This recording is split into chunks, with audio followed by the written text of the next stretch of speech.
Salut les gars, j'espère que vous allez bien. Dans cette vidéo, je voulais vous parler de comment travailler à la maison et comment continuer à être efficace et à travailler bien quand on travaille à la maison. Car la plupart d'entre nous devons travailler à la maison à cause du coronavirus. Donc je voulais vous donner quelques astuces que j'ai développées au fur et à mesure des années, comme moi je travaille à la maison. Premièrement, c'est d'avoir un lieu de ta maison qui est focus pour travailler. Donc si tu peux et que tu as une pièce en plus, utilise-la. Si tu as un bureau, mets-le dans cette pièce et utilise cette pièce-là, ferme la porte et utilise-le seulement pour travailler. Ça permet d'avoir vraiment un lieu de travail au lieu de travailler dans ta chambre. Dans ta chambre à coucher, tu ne veux pas travailler parce que c'est un peu la zone relax, la zone chill. Donc si tu as la possibilité, ne travaille pas dans cette pièce. Travaille encore moins sur ton lit. Le lit, c'est le pire endroit où tu pourrais travailler parce que tu vas juste envie d'être allongé, tu vas être mal positionné, tu vas toujours te rebouger. Après, tu auras le coude un peu avec des fourmis parce que tu auras trop appuyé dessus. Enfin, le lit, c'est le pire endroit pour travailler. Donc, ne travaille pas sur ton lit. Travaille dans un bureau, dans une autre pièce séparée, si tu as la possibilité. Si tu ne l'as pas, trouve juste une table, ça marche tout aussi bien. Deuxième chose, pense à ton ergonomie. Donc, c'est pas parce que tu travailles à la maison que tu ne dois pas faire attention à comment tu es assis, comment tu es placé. Donc, si tu as un ordinateur portable, surélève-le. Parce que normalement, le haut de l'écran doit être au niveau de la hauteur de tes yeux. Et les ordinateurs portables, c'est pas comme ça. C'est ce que tu dois faire. Surélève-le. Ce qu'il te faut aussi, c'est un clavier, un extra clavier et une souris que tu peux brancher sur ton ordinateur et utiliser à la place du clavier de l'ordinateur portable. Si tu as un ordinateur fixe, pas de problème. Juste place l'écran bien.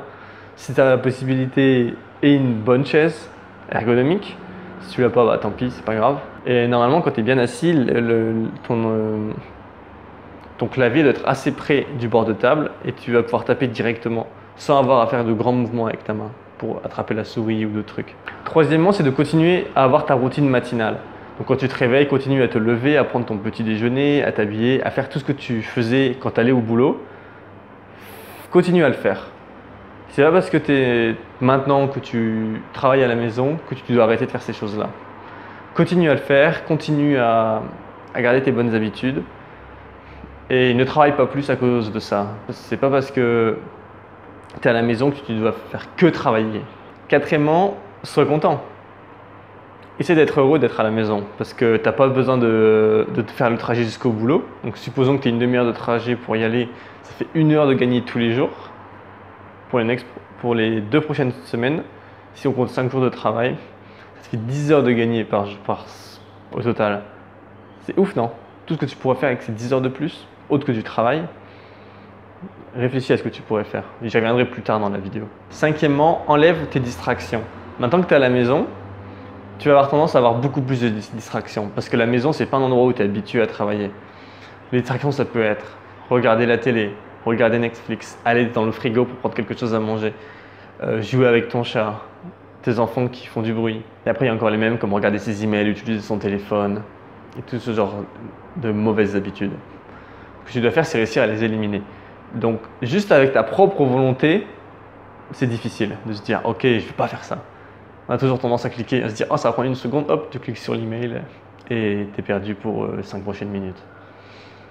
Ce que tu dois faire, c'est utiliser 2 applications. Par exemple, pour bloquer ton téléphone, tu as une application qui s'appelle Forest, qui bloque ton téléphone pendant un certain temps, qui est très pratique.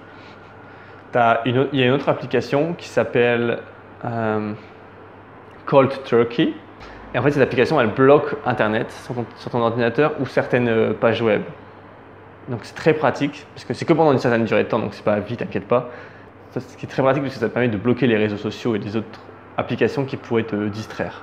Tu dois aussi couper les notifications de ton téléphone, de ton ordinateur. Tu ne veux pas recevoir les notifications Instagram, Facebook, etc. Car ça va juste te faire perdre du temps et ça va te distraire. J'ai fait une vidéo sur le Deep Work, très bon contenu pour apprendre à être plus productif. Donc si tu veux, je vais mettre le lien dans la description ou tu peux cliquer juste là pour y aller. Souviens-toi que le multitâche n'existe pas. Si tu penses que tu peux faire 2 choses à la fois, tu te trompes. C'est que tu perds ton temps. Tu ne peux pas à la fois regarder la télé, regarder Netflix et écrire ton rapport. C'est pas efficace, tu es juste en train de perdre ton temps parce que tu profites d'aucune des 2 tâches. Alors que si tu passes 1 heure à écrire ton rapport, puis 1 heure à la télé, c'est plus rentable que 2 heures à écrire ton rapport plus télé. Ce que tu peux faire par exemple, c'est utiliser la méthode Pomodoro, tu peux utiliser une petite alarme très pratique. Je vais mettre une alarme dans la description en lien si tu veux. C'est une très bonne alarme, très pratique.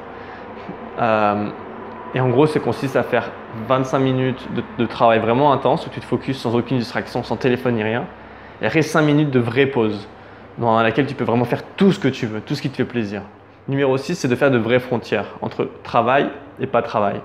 Tu dois être clair entre quand est-ce que tu travailles chez toi et quand est-ce que tu ne travailles pas. Ne fais pas les deux en même temps. N'essaye pas de travailler et de ne pas travailler. C'est juste n'importe quoi. Dis clairement aux membres de ta famille, si tu ne vis pas tout seul, là je travaille à ce moment-là. Quand je suis assis sur la table de la cuisine, c'est que je travaille. Quand je vais dans l'autre pièce, c'est que je travaille, donc vous ne devez pas venir me distraire. Et au début, ça peut peut-être être difficile, mais ils vont comprendre et ils vont s'habituer à ça. Le 7e conseil, c'est de continuer à avoir un emploi du temps pour la semaine. Tu dois avoir une priorité sur certaines tâches. Tu dois savoir lesquelles tu dois faire dans la semaine et tu les mets dans la semaine. Donc, tu dis par exemple lundi de 8h à 10h, je vais faire cette tâche-là, puis je vais faire celle-là. Et tu fais ça sur toutes les tâches qui sont vraiment importantes, toutes les tâches qui apportent vraiment de la valeur dans ta vie. Pas forcément que des tâches de travail, mais aussi les tâches de projets importants, mais pas urgents. Donc ce sont les tâches qui vont t'apporter quelque chose de bien en long terme, mais que tu as toujours, repoussé parce que tu n'avais pas le temps, que tu avais d'autres tâches à faire. Profites-en pour les faire, mais mets-les dans ton emploi du temps, mais aussi du temps pour toi dans l'emploi du temps. Être à la maison ne veut pas dire travailler plus. Moi, je pense que c'est dans l'autre sens. Travailler à la maison, ça veut dire travailler moins. Ça veut dire être plus productif et du coup avoir plus de temps pour toi, pour relaxer, pour travailler dans tes projets perso, pour faire du sport, pour vraiment te recentrer sur toi-même, comme tu ne peux pas sortir de chez toi. Travaille au moment où tu es le plus productif aussi. Je suis le plus productif pendant le matin. Entre 7h et 11h, je suis super productif, je travaille super bien.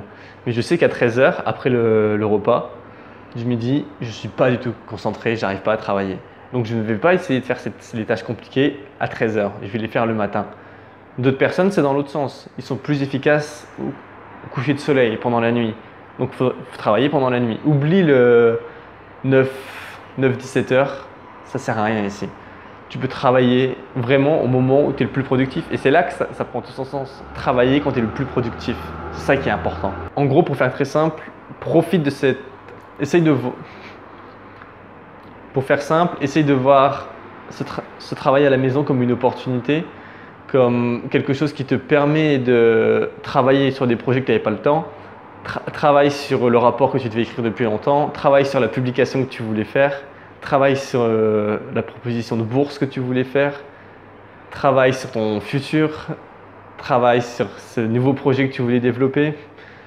Ça, c'est tout ce qui est professionnel. Mais aussi, utilise ce temps pour te recentrer sur toi-même, pour développer des activités que tu voulais faire depuis un bout de temps, comme peindre, dessiner, méditer, faire plus de sport.